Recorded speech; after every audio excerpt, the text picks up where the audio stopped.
세계사 오늘은 완전 새로운 단원입니다. 큰 단원이죠. 7단원 이렇게 쓰고 이제 현대 사회로 들어왔어요. 현대 사회 우리가 살고 있는. 근데 이 현대 사회의 큰 특징 중에 하나는 전 세계가 약간 두 개로 양분돼서 좀 싸웠던 시기예요. 그거를 전문 용어로 냉전 시대라고 부르고요. 얘네 두 파트의 싸움에 나는 여기에 끼고 싶지 않다. 너네랑 달라. 너는 1이고 너가 2지. 난 3이야. 그래서 요 싸움에 나는 휘말리지 않을 거야 라는 세계, 제3세계 요렇게 특징이 냉전시대 제3세계가 특징입니다. 자, 오늘은 이 냉전시대 제3세계를 배울 겁니다. 일단은 냉전부터 좀 배워볼게요. 냉전 시대라고도 하고요. 냉전 체제, 냉전 시스템, 체제가 시스템이잖아. 이렇게 부르는데, 냉전 체제가 어떻게 도대체 만들어졌을까? 요거부터 한번 배워볼게요. 우리가 그 전에 배웠던 거는 세계 1차 대전, 그 다음에 2차 대전이었죠. 세계 1차 대전이 1914에서 1918년 동안 1차가 일어났습니다. 그 다음에 1939년에서 1945년도였죠. 이렇게 해서 1차 대전, 2차 대전. 그럼 1차 대전하고 2차 대전의 특징은 열심히 싸우는데 뭘로 싸우냐? 뭐 무기로 싸우죠. 그래서 무기가 이제 빵 터졌을 때 빨간색 불꽃이 피잖아. 그러니까 얘는 이제 열전이라고 그래. 열전. 열이 난다 이거지. 그러니까 직접 막 사람이 죽고 사망하는 그런 싸움이 지속이 되다가 여기가 이제 1차고 여기가 2차예요. 요게 이제 1945년도에 끝나면서 여기서부터 1945년도부터 1991년도까지는 좀 다른 양상으로 싸워요. 어떻게 싸우냐면은 실제로 총을 겨누진 않았는데 사이가 굉장히 안 싸운 전쟁이나 다름없는 시기가 펼쳐집니다. 자, 선생님이 이렇게 파란색으로 표시한 이 시기를 바로 냉전시대, 냉전체제라고 합니다. 냉전체제. 그러면은 도대체 누가 이렇게 싸웠냐? A팀, B팀으로 나눠서 싸웠죠. 그 팀이 어떤 나라냐면은 미국, 그 다음에 vs 소련입니다. 이 미국하고 소련은 1차 대전, 2차 대전 때는 같은 편이었지만 1945년이 지나면서 얘네 둘은 다른 편이 돼요. 그러니까 뭘로 다른 편이 되냐면은 자기네들이 지향하는 경제, 정치 시스템이 달라요. 미국은요, 자본주의를 추구하고요. 소련은요, 사회주의를 추구하는데 이 자본주의하고 사회주의는 성격이 너무 달라. 자, 자본주의를 다시 또 선생님이 설명을 하자고 하면은 무한 경쟁, 자본이 있는 사람들이 잘 사는 거, 빈부격차가 있는 거, 이걸 뜻하고요. 사회주의는요, 나라에서 다 걷어서 똑같이 나눠 갖자. 진짜 평등하다. 뭐 이런 주의인데 선생님이 그럼 얘네들 미국하고 소련이 이렇게 싸웠던 시기가 1991년도에 끝나버리는데 왜 끝나냐면은 이 소련이 망합니다. 즉 사회주의가 의도는 되게 좋았어. 그러니까 모든 물건을 국유화해서 요거를 너네들한테 다 나눠주겠다. 그랬더니 사람들이 열심히 일을 안 합니다. 자본주의는 살아남기 위해서 막 밤을 새서 열심히 일하는데 사회주의는 뭐 일하나 마나 내가 받는 거는 옆집애랑 똑같잖아. 그러니까 열심히 일하지 않아요. 그래서 다 같이 가난해져요. 가난해지고 돈이 없으니까 나라가 해체가 됩니다. 그런데 이 1991년 해체되기 전까지 미국하고 소련은 엄청난 경쟁을 하면서 미국은 한 나라라도 자기 편, 자본주의 편으로 만들고 싶어 하고 소련도 아니야, 우리 사회주의 국가가 되어주려 하면서 둘이서 경쟁하던 시기. 오늘은 이 둘이 경쟁하던 그 시기에 대한 냉전에 대해서 배워보겠습니다. 자, 일단은 미국하고 소련으로 나눠서 얘네가 어떤 식으로 다른 나라를 포섭해서 자본주의 혹은 사회주의로 끌고 왔는지 표로 한번 정리를 해볼게요. 여기다가 표를 이렇게 그리겠습니다. 표를 이렇게 그려서 왼쪽은 미국이라고 쓰고요. 가로 열고 자본주의라고 쓸게요. 그럼 오른쪽은 누구? 소련이라고 쓰고요. 무슨 주의? 사회주의인데 요걸 또 다른 말로 공산주의라고도 해. 공산주의. 이거 같은 말로 해석을 해봅시다. 일단은 미국이 정치적으로 그리고 경제적으로 군사적으로 자기 자본주의를 홍보합니다. 이제 정치적인 거는 어떤 제도나 법을 만드는 걸 뜻해요. 정치 그러면은 제도나 법을 만든다라고 뜻하고요. 경제는 돈을 쓴다라고 뜻하고요. 군사는요, 어떤 동맹, 군인들끼리 우리 편 같은 거 만드는 거. 우리 군사 동맹 맺었어. 그러면은 내가 힘들면 너도 와서 도와줘. 우리는 친구야 하면서 친구를 맺는 거. 이걸 군사 동맹이라고 할게. 먼저 미국에서 정치적으로 이런 발언을 합니다. 미국의 트루먼이라는 사람이 발표를 했다고 그래서 이것을 트루먼 독트린이라고 그래. 독트린은 뭔가 발표를 했다라고 생각하면 됩니다. 요때가 1947년인데 본격적으로 냉전은 이 트루먼 독트린이 발표한 1947년부터다라는 의견이 있어요. 그럼 요 내용이 뭐냐? 트루먼 독트린의 내용이 앞으로 세상은 자본주의 아니면은 공산주의 둘 중에 하나다. 자본 아니면 공산. 그런데 너네가 자본주의를 선택하면은 우리 미국이 돕겠다. 어떻게 도울까? 경제적으로, 군사적으로 돕겠다는 얘기죠. 트루먼 독트린을 왜 얘기했냐면은 소련이 우리 전 시간에 배웠는데 자기네가 코민 포럼이라는 걸 만들어서 우리 공산주의가 되면은 우리 코민 포럼에서 너네들을 도와줄게. 이게 공산당 조직이라고 그랬어. 공산당 정보국 조직입니다. 이 조직을 통해서 이미 많은 나라들을 야야 사회주의에 우리가 도와줄게. 이 조직을 통해서 얘네가 막 홍보를 한단 말이야. 그러니까 미국이 소련?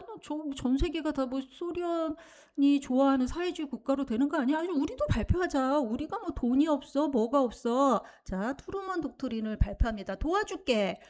이렇게 발표를 하죠. 그리고 실제로 도움을 주는데 도와주는 게 뭐야? 돈을 쓰는 거죠. 예를 들어서 어떤 나라가 있는데 독립을 했어. 나 자본주의 국가로 해야 될까? 사회주의 국가로 해야 될까? 근데 미국에서 너 자본주의 국가면 내가 돈 줄게. 진짜? 얼마 줄 거야? 내가 많이 줄게. 나 그럼 자본주의 국가 할래. 이렇게 될 수 있잖아. 그래서 이렇게 돈을 푸는데 미국에서 이렇게 경제 원조를 하는 계획을 마셜 계획이라고 그래요. 마셜 계획이라고 쓸게. 이 마셜 계획은 자본주의 국가로 너희가 바꾸면 내가 경제 원조를 해주겠다. 근데 이 당시 서유럽 국가에게 이미 동유럽 국가는 사회주의 국가가 많이 됐거든. 서유럽 국가 경제 원조 도와준다. 이걸 마셜 계획이라고 그래요. 그리고 우리끼리 똘똘 뭉치자. 그래서 미국 그다음에 자본주의가 된 서유럽 국가들이 뭉쳐서 군사동맹을 만드는데 이 군사동맹의 이름을 북대서양 근처에 있는 나라이기 때문에 이름을 북대서양으로 썼어요. 북대서양 조약기구라고 그러고 영어 줄임말로는 NATO. 그래서 얘를 나토라고 합니다. 그러면 우리 친구들은 선생님 복잡하다 뭐가 뭔지 모르겠어요. 그러면은 트루먼 독트린 이거 미국에서 만든 거 마셜 계획 돈 주고 도와주겠다. 그 다음에 나토 우리끼리 군사동맹해서 우리 자본주의에 무슨 일이 생기면 서로 도와주자. 이렇게 해서 선생님이 주황색으로 표시한 거는 자본주의에 관련된 내용이에요. 그러면은 요거 한번 또 표시를 해볼게. 이 코민포럼 그러면은 공산당 조직. 너희들이 공산당 사회주의가 되는 거를 돕겠다 이런 뜻이고요. 그럼 소련은 경제 원조를 안 했을까? 이렇게 미국이 마셜 계획을 발표하는데 얘네도 하죠. 소련은요. 자, 동유럽 공산주의 국가들과 코메른이라는 걸 조직하는데 이게 돈을 막 빌려주고 이러는 거야. 도와주는 거야. 그래서 코메른이라고 여기다 쓸게요. 경제적으로 도와준다는 뜻입니다. 코메 얘는 소련 그 다음에 동유럽 국가 경제 상호 원조 회의. 말 긴데 그냥 돈을 지원해 주겠다. 그래서 여기 경제에 들어갑니다. 얘네도 군사동맹을 맺어요. 소련이 동유럽 공산주의 국가들과 군사동맹을 맺었는데 그 군사동맹 이름이 얘는 소련이랑 동유럽 국가예요. 동유럽 군사동맹.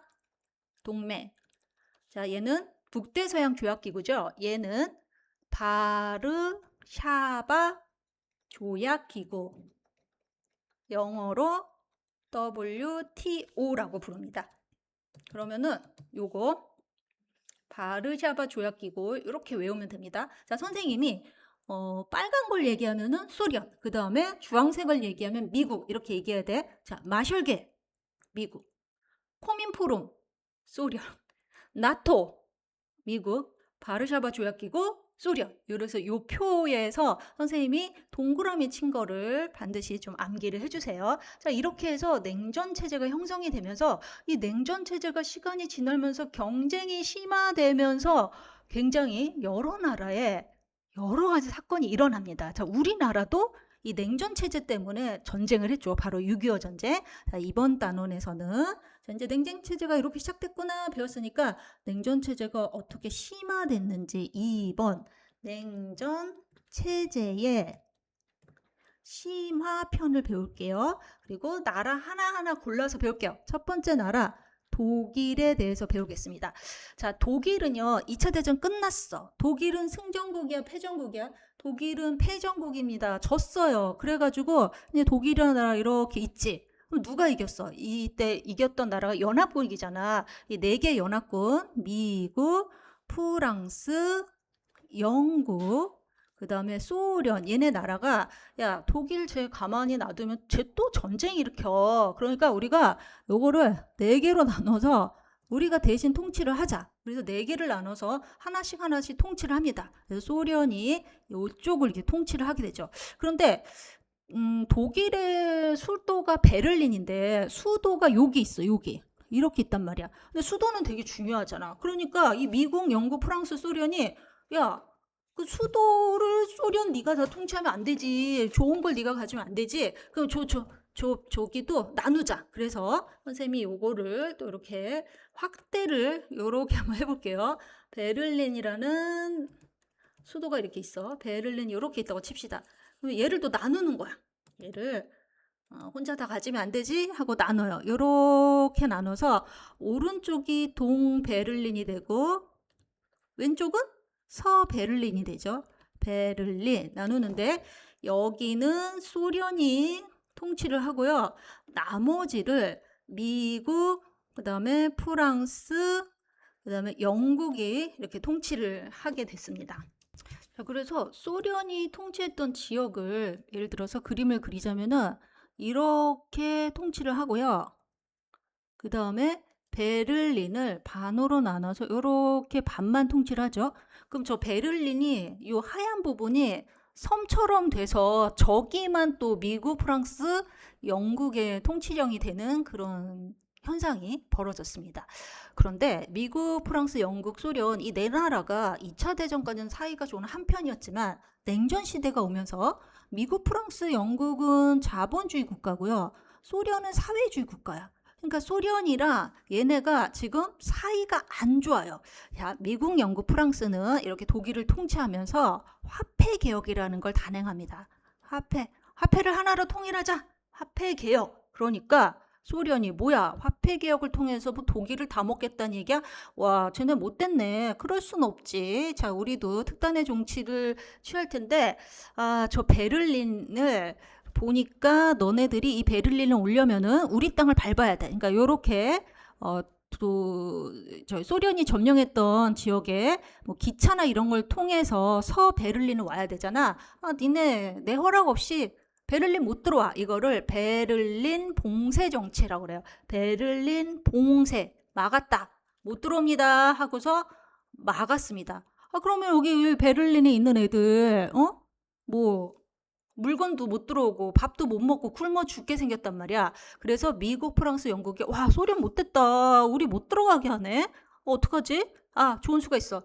비행기로 물건을 옮기면서 베를린에다가 물건을 좀 갖다 주자 하면서 응급 처방으로 비행기를 이용하면서 봉쇄 정책에 맞짱을 뜹니다. 자, 그러면서 독일은 소련의 통치 안에 있었던 동베를린을 비롯해서 동쪽의 독일은 동독이라고 불리면서 사회주의 국가가 됐고요. 남은 독일은 서독이라고 불리면서 자본주의 국가로 이렇게 동독, 서독 이제 나라가 나뉘게 된 거죠. 그런데 이 베를린이라는 곳, 여기를 한번 다시 볼게요. 이렇게 베를린 이렇게 있었다 그랬죠. 베를린을 이렇게 나눠서 오른쪽은 소련이 점령하고 왼쪽은 미국, 프랑스, 영국이 점령을 했는데 이 소련 측에 있었던 베를린 사람, 즉 동베를린 사람들이 나 근데 사회주의 국가보다 자본주의가 좋은데 하면서 자꾸 이쪽으로 이렇게 걸어서 야, 우리 이사 가자 하면서 넘어가는 거야. 그러니까 소련이 여기 있는 인구가 자본주의 국가가 좋다고 졸로 빠지는데 소련이 기분이 어떻겠어? 기분이 나쁘죠. 그래서 야, 니네 넘어가지 말아라 하면서 여기다가 이렇게 담 같은 거 설치합니다. 자, 이 담을요, 베를린 장벽이라고 해요. 못 넘어가, 니네. 이렇게 해서 베를린 장벽을 설치하는데 이 베를린 장벽이요, 어떻게 보면은 냉전의 어떤 상징? 동쪽에서 서쪽으로 못 가. 사회주의에서 자본주의로 못 가. 예를 들면 우리나라 그 철조망 있죠. 38도선에. 넘어가면 안 되잖아. 그런 것처럼 베를린 장벽을 설치했어요. 이때부터 이제 냉전이 굉장히 심해지죠. 근데 요 베를린 장벽은요, 나중에 무너지고 독일은 지금은 동독, 서독이 그냥 통일된 나라로 살고 있습니다. 자, 베를린 장벽이 설치됐던 거는 1961년도에. 자, 그래서 독일이란 나라를 보면은 얼마나 냉전이 빡세게 진행됐는지 알 수 있죠. 나라가 저렇게 찢어지고 장벽까지 세워졌으니까. 자, 두 번째, 냉전 때문에 엄청 힘든 나라가 있었으니 쿠바라는 나라입니다. 자, 쿠바는요, 위치상 자, 이렇게 아메리카 대륙이 있어요. 북아메리카, 선생님 좀 그림을 못 그리겠는데 남아메리카가 있습니다. 여기가 미국, 저 위에는 캐나다고, 여긴 캐나다, 여기가 미국이죠. 여기 미국이 있습니다. 멕시코가 있는데 요쯤에 선생님이 동그라미 친 나라가 쿠바라는 나라가 있어요. 쿠바. 근데 지금 미국하고 소련은 땅이 저쪽에 있죠. 소련은 저기 멀리 소련이 있어요. 근데 얘네 소련하고 미국하고 사이가 안 좋은데 이 소련이 미국을 이제 겁주려고 얘네 맨날 깐죽거리고 안 되겠다. 이 쿠바라는 땅에다가 핵 미사일이라고 그래서 핵이 담긴 이 미사일 있죠. 미사일을 좀 한번 상상을 해서 뭐 이렇게 생겼다고 칩시다. 요 안에는 핵 물질이 들어있어요. 핵. 요 미사일을 버튼을 띵 누르면은 슝 발사해서, 자, 쿠바하고 미국하고 땅 위치가 가깝지. 언제든지 미국에다가 팍 떨어뜨릴 수 있는 이 미사일 기지를 쿠바에다가 설치를 한 거예요. 이거는 와, 한번 나랑 맞짱 뜰래? 뭐 이런 거랑 똑같죠. 와, 그래서 미국이 그러면은 이 소련이 이게 버튼만 누르면 미국 완전히 그 핵 때문에 완전히 미국이란 나라가 사람이 엄청 죽잖아. 그래서 이 해상 있잖아요. 야, 쿠바 주변에 내 허락 없이 배 같은 거 몰고 알짱거리지만, 자, 요 해상 빨간 거를 해상 봉쇄를 합니다. 해상 봉쇄. 그래서 이때 전 세계가 세계 3차 대전이 일어나는 거 아니야? 하면서 걱정을 했는데 마침 이제 두 나라 대표가 회의를 통해서 우리 1, 2차 대전 때 이런 거 힘들었잖아. 우리 싸우면 뭐 하겠니? 그래서 이제 화해를 해서 저 미사일 기지는 철수해서 가까스로 위기가 해소됐던 사건이 있는데 이게 바로 쿠바 미사일 건설 사건이에요. 자, 이렇게 덜덜덜덜 미국하고 소련은 언제 전쟁을 할지 모를 정도로 사이가 굉장히 안 좋았습니다.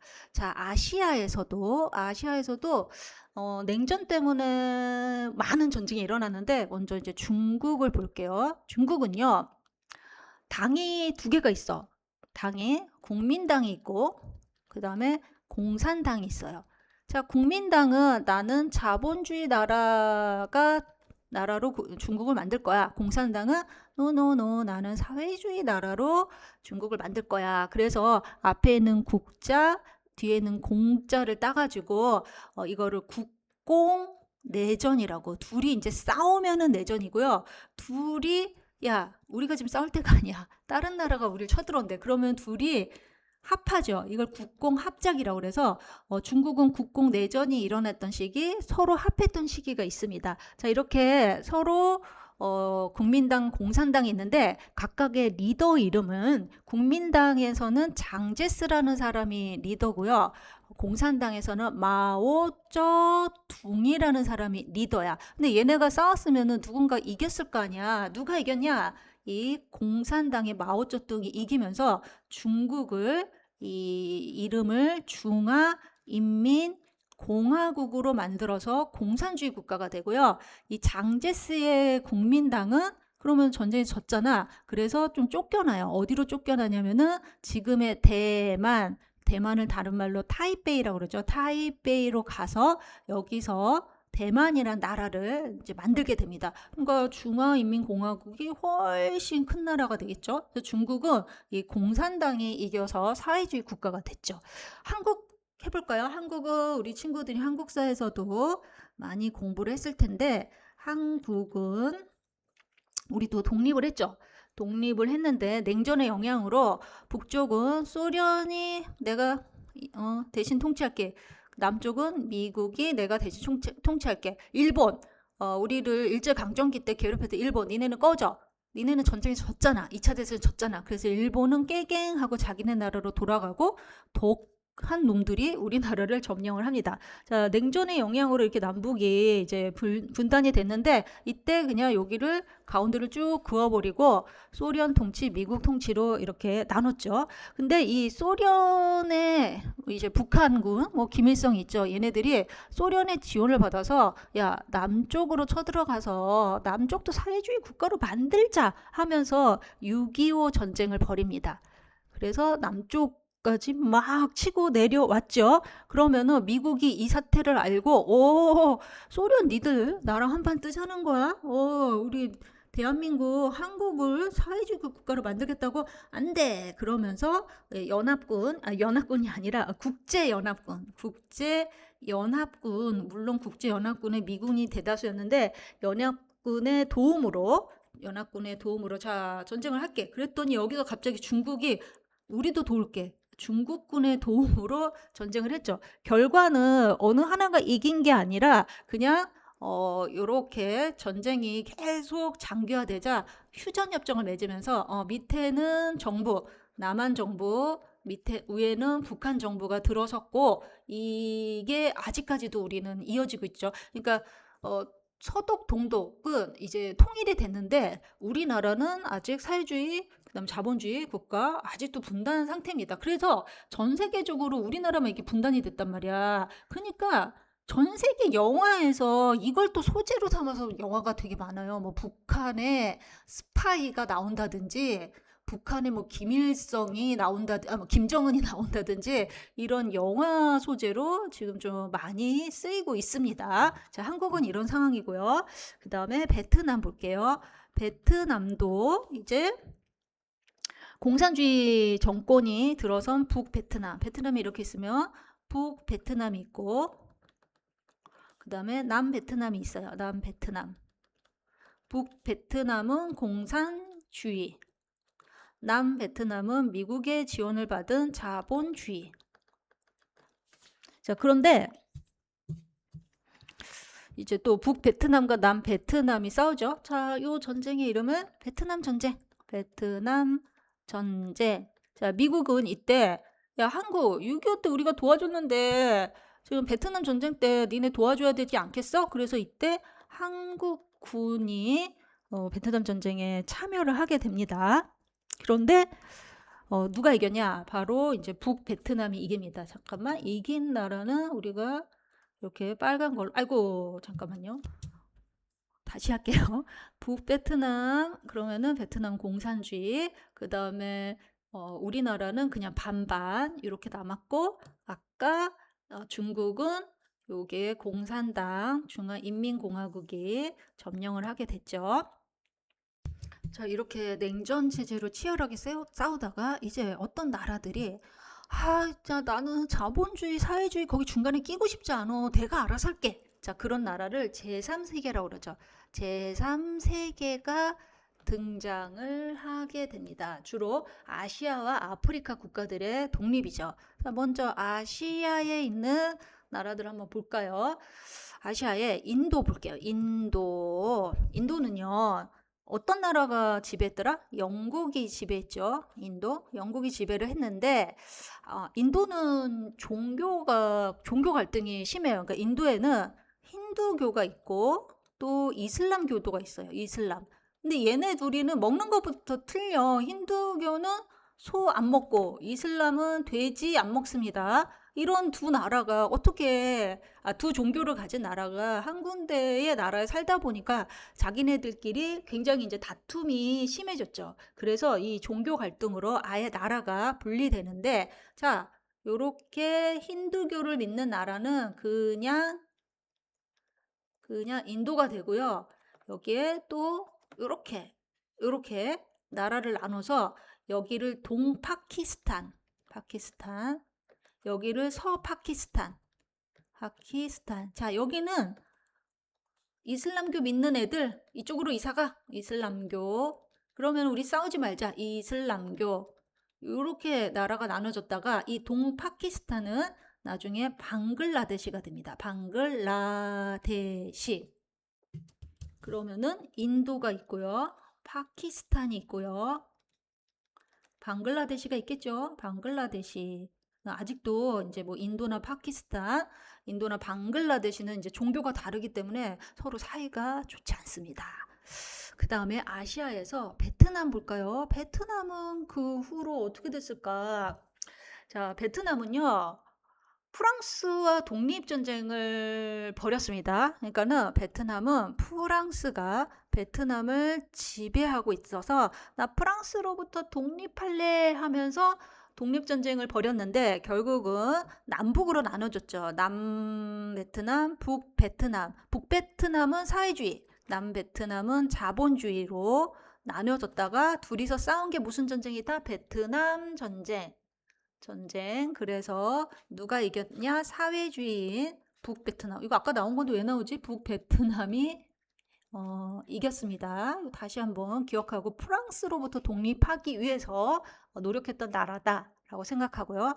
자, 이스라엘 볼게요. 이스라엘은 자, 선생님이 진짜 깔끔하게, 되게 복잡한데 정말 깔끔하게 한 방에 알아들을 수 있도록 설명을 할 테니까 잘 들어보세요. 자, 이스라엘이라는 나라 땅이 있어. 이렇게 생겼다고 칩시다. 이렇게 딱 똑같이 생기지 않았지만 여기에 옛날에 이제 유대인은 우리 독일이 유대인을 학살했잖아. 근데 이 유대인은 이때 예전에 한 2000년 전에 여기 땅에 살고 있다가 로마라는 나라가 쳐들어오면서 쫓겨나요. 그 유대인들은 막 전 세계로 쫓겨나. 그러면은 웬만하면은 전 세계에 쫓겨나서 그냥 그 나라에 살면서 뭐 유대인이라는 그 인종이 없어져야 되는데 이 유대인이 굉장히 똑똑하고 자립심도 강합니다. 자기네들 인종 이걸 유지하면서 전 세계에서 구박을 받으면서 이걸 박해라고 그러죠. 전 세계에서 구박을 받으면서 살아나는데 이 유대인은 종교가 있는데 유대교를 믿어요. 이 유대교를 믿는데 이 유대교가 너네 이 쫓겨난 땅 너네는 다시 찾는다. 이게 이제 종교의 확신이 있는 거야. 그래서 유대인은 언젠가는 저 쫓겨났던 저 땅, 이 땅을 지금 팔레스타인 땅이라고 하는데 팔레스타인 요 땅에 로마로부터 쫓겨났지만 난 다시 들어갈래. 2000년 동안 다시 들어가려고 노력을 했어요. 그래서 세월이 이렇게 지나서 이 유대인이 살았던 이 땅은 누가 점령을 하게 되냐면 오스만 제국하고 vs 영국이 이 땅을 차지하려고 둘이 전쟁을 합니다. 영국이 이때 전쟁을 하려면 여러 가지 돈도 필요하고 자본도 필요하잖아. 그래서 이 땅에 봐봐. 유대인들이 이 사라진 땅은 나중에 누가 살게 되냐면은 아랍인들이 살아요. 자, 그래서 이 땅을 돌아가고 싶은 사람 유대인, 그다음에 이 땅에 아니 유대인이 쫓겨나서 우리 아랍인이 그냥 살았는데 이 땅 내 땅 아니에요. 유대인은 우리가 쫓겨났지만 언젠가 다시 찾을 땅이야. 난 다시 갖고 오겠어 하면서 이 땅에 욕심을 내요. 유대인하고 아랍인. 특히나 이 아랍인이 믿고 있는 종교, 그다음에 유대인이 믿고 있는 종교에서 이 땅은 굉장히 자기네 나름대로 의미가 큰 꼭 살아야 되는 땅이야. 아주 둘 다 필사적으로 여기서 살고 싶어해. 그걸 이용해서 영국이 자 오스만 제국과 전쟁에서 유대인 네가 도와주면은 내가 요 땅을 네가 살 수 있게 해줄게. 줄게. 약속을 합니다. 그럼 또 아랍인한테도 너도 이걸 줄게. 이 땅 네가 가질 수 있도록 줄게 하고 이중 약속을 해요. 우리가 뭐 돈이 하나인데 형한테도 주고 동생한테도 준다고 약속을 해. 돈은 하나인데. 영국은 일단 이 전쟁에서 이기려고 이런 약속을 덜컥 해버립니다. 그리고 난 다음에 이 영국이 이겨요. 그러니까 이제 유대인하고 아랍인이 야 네가 이 땅 준다 그래도 도와줬는데 그럼 이 땅 왜 안 줘? 그러니까 영국이 난감하게 되죠. 그러니까 영국이 골치 아프니까 에라 모르겠다. 유엔이 이런 거 해결하는 거 아니야? 하면서 유엔한테 요 땅 문제를 당신이 좀 유대인하고 아랍인들한테 잘 얘기해서 어떻게 좀 해보세요 하면서 유엔한테 넘깁니다. 유엔은 제일 좋은 게 이제 반반 전법이죠. 그래서 반 나눠. 하나는 유대인이 갖고 하나는 아랍인이 가지면 되겠네. 그러면 유대인하고 아랍인이 네 알겠습니다라고 수긍하면 되는데 서로 수긍을 안 해요. 왜냐하면 이거 원래 우리가 다 갖기로 한 건데 반반이라니요. 말도 안 되죠. 그래서 유대인은 일단 자기네가 가진 땅을 바탕으로 해서 나라를 세웠으니 그 나라 이름이 이스라엘입니다. 이스라엘. 하지만 유대인은 저 못 가진 저 남은 땅 우리 건데 언젠가 갖고 와야지. 아랍인은 뭐야 이스라엘이란 나라를 왜 세워? 원래 우리 땅인데. 그래서 아랍인하고 유대인은 이거 1948년에 이스라엘을 세웁니다. 서로 계속 전쟁을 합니다. 이거 내 거야, 내 거야. 자, 그 전쟁을 뭐라고 그러냐면은 중동 전쟁이라고 그러죠. 중동 전쟁. 그러면은 유대인하고 아랍인만 싸운 게 아니라 유대인을 도와주는 나라가 있고 아랍인을 도와주는 나라가 있죠. 아랍인은요, 주변의 아랍 국가들이 도와줍니다. 뭐 이란, 이라크 이런 거. 유대인은 누가 도와주냐면은 전 세계에서 가장 강한 나라 미국이 도와줘요. 미국은 왜 도와주냐? 미국이란 나라에도 유대인이 살고 있는데 미국에서 유대인이 너무 잘 나가. 그러니까 뭐 굉장한 부자라든지 뭐 경제를 쥐어 흔드는 사람들이 다 유대인이야. 그러니까 걔네들이 만약에 우리 유대인을 안 도와주면 저 뭐 세금 안 낼게요. 뭐 이러면 안 되잖아. 그러니까 막 거기 미국에서 회의를 한단 말이에요. 유대인을 도와줄까 말까? 근데 얘네들이 영향력이 크니까 도와줘야죠. 당연히. 뭐 이렇게 되는 거야. 그래서 미국이 이렇게 도와줘서 미국하고 뭐 이란, 이라크의 전쟁이 되는 거죠. 이것 때문에. 자, 이것을 중동 전쟁이라고 그러는데 뭐 1차, 2차, 뭐 3차 뭐 이렇게 중동 전쟁이 일어납니다. 아주 무섭습니다. 뭐 9.11 테러 이런 것도 일어났죠. 막 그냥 그 미국에 있는 그 건물 하나를 그냥 비행기가 발사해서 무너뜨린다든지 아주 살벌한 전쟁이 일어납니다. 그래서 이스라엘은 여러 가지 선생님이 지금 짧게 이해될 수 있게 짧게 이렇게 얘기를 정리를 했습니다. 그래서 지금 요 땅은 팔레스타인 땅은요 유대인의 이스라엘 땅이 있고요. 그 다음에 팔레스타인 땅이 있는데 아직도 여기는 살벌해요. 서로 막 언제 총뿌리를 겨누고 전쟁할지 모르는 아주 위험한 나라입니다. 자, 그 다음에 아프리카를 가볼게요. 아프리카. 자, 3 아시아 했죠? 그러면 2번 아프리카. 아프리카에서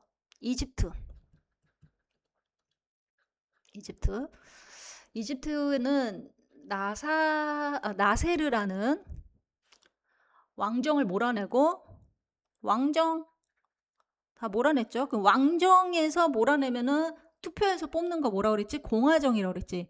공화정이 생기죠. 이때가 1952년이야. 그런데 이집트는 이 수에즈 운하가 문제야. 수에즈 운하. 자, 이 수에즈 운하를 만들 때 지난 시간에 수에즈 운하 설명했잖아. 그때 영국하고 프랑스의 도움을 받아서 이 영국하고 프랑스가 이거 내 겁니다라고 주장을 해. 근데 이집트는 더 이상 영국이나 프랑스한테 우리나라는 흔들리지 않겠어. 그러면서 수에즈 운하를 국유화, 우리나라에서 직접 할 테니까 프랑스, 영국, 니네 꺼져 이런 정책을 펼칩니다. 그럼 순순히 꺼졌을까? 꺼지지 않아요. 이때도 이것 때문에 뭐 전쟁이 또 발발하죠. 그런데 어쨌든 영국과 프랑스로부터 운영권을 다시 가져오게 됩니다. 지금은 이제 이집트 거가 됐죠. 그 다음에 리비아라는 나라는 이탈리아로부터 독립하고요.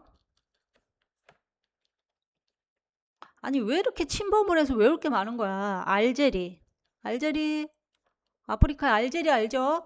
8년간 프랑스로부터 지배를 받다가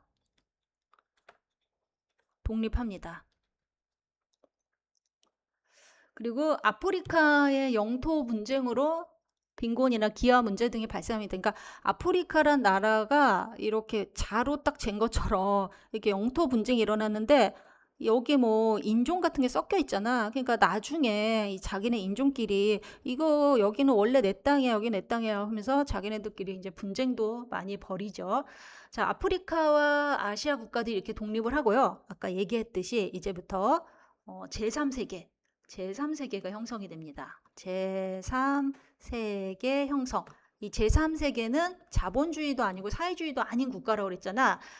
이런 애들을 비동맹주의라고 그래. 비동맹. 나는 그 누구와도 동맹을 맺지 않겠다. 비동맹주의를 내세운 아시아와 아프리카의 어떤 독립국들이 해당되죠. 얘네들은 발표를 합니다. 평화 5원칙을 발표해요. 나 싸우는 거 질색이야. 평화롭게 살고 싶어. 그러니까 나 지난번에 뭐 중동 전쟁 이것도 너무 무서운데 나 개입하지 않을래 하면서 평화 원칙을 발표하는데 그 첫 번째가 제1차 아시아 아프리카 회의. 이거를 반둥회의라고 해요. 반둥회의. 이것도 하고 그 다음에 평화 10원칙을 발표하고 평화 10원칙. 우리는 안 싸우겠다. 10원칙 발표. 또 제1차 비동맹. 동맹하지 않겠다. 비동맹 회의 개최. 이런 것들을 해서 나는 제3세계다. 이렇게 선언을 합니다. 자, 제3세계의 국제적 영향력은 어떻게 됐을까? 좀 확대가 되죠. 그러니까 제3세계가 있고요. 제3세계가 있고 그냥 냉전이 있죠. 냉전. 그러니까 뭐 미국 편, 소련 편이 있죠. 그러면은 미국 대 소련 이런 편이 있으면은 나중에 이제 제3세계가 커지면서 이 냉전이 좀 무너지게 되는 계기가 벌어집니다.